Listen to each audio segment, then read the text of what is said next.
food and beverage industry can be incredibly challenging. So many things for producers and processors to take care of, to be successful, to get their product on the shelf and into the shopping cart.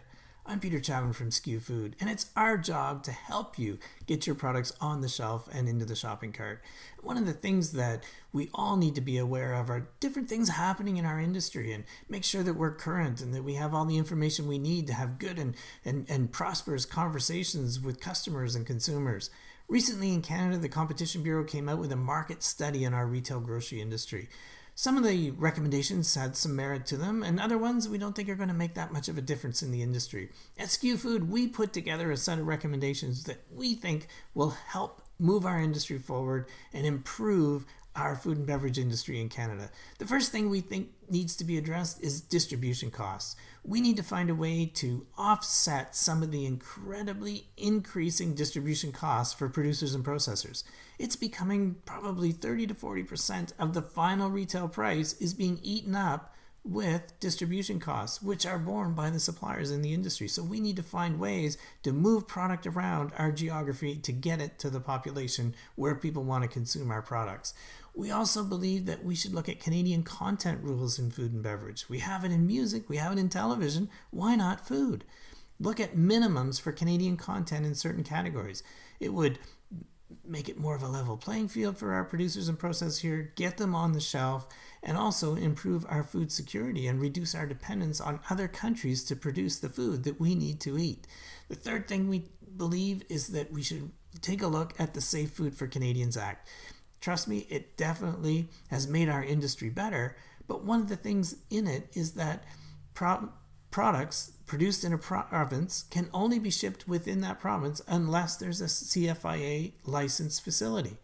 Well, that's fine if you're in a big market like Ontario or Quebec or BC, but if you're in the prairie provinces or one of the Atlantic Canada provinces, that makes it really difficult to develop a food and beverage product because your market size is so limited at the beginning.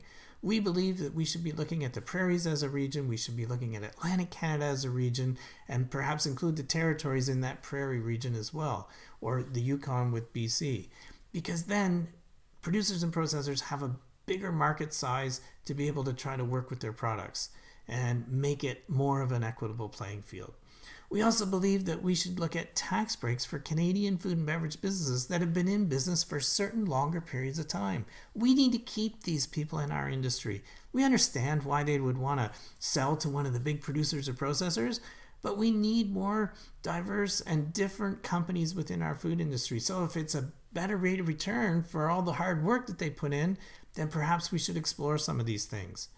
We also know that we have a lot of regulations for food safety and labeling within Canada, which again makes our industry stronger, but we need to make sure that our Canadian producers and processors are on a level playing field with products that come into the country. So we need to hold importers of record accountable to make sure that the same food safety and labeling standards are being applied to products coming into Canada. We also know that there's been a lot of work done on the industry code of conduct. We need to make sure that this gets implemented. There are laws for doing business in Canada, which are great, but where we see the breakdown is when there is a dispute, the balance of power really lies with the retailers. So we need to make sure that there's an equitable process within that industry code of conduct to make sure that suppliers and retailers have a fair shake at a resolution to a dispute if one occurs. A couple of the recommendations that were discussed by the Competition Bureau we think have merit. One is we need to readdress the legislation about competition. We know that mergers and acquisitions, the consolidation in the retail end of the business really makes it more difficult for the rest of the stakeholders in the industry. The Competition Bureau can't take action because most of these mergers and acquisitions, the consolidation, happens in the big markets which are the most competitive. So we need to make sure that this legislation is addressed because when regional players leave the big markets, it affects the industry from coast to coast. And then the second thing that was included in the report was about property controls. And this is a big issue.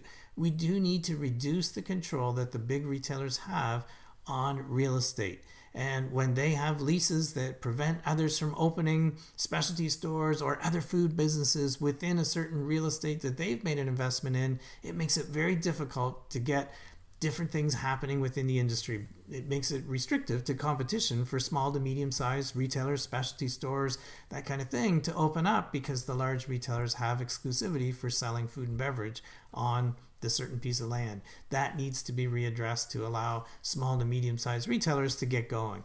So these are just some of the things that we think about that we need to be talking about in our industry. Again, it's our job at SKU Food to help present some of these things and have the conversations in the industry. You might agree with some of them, you might not agree with some of them, but we need to have more conversations. And we believe through thoughtful conversations, it helps get products on the shelf and into the shopping cart.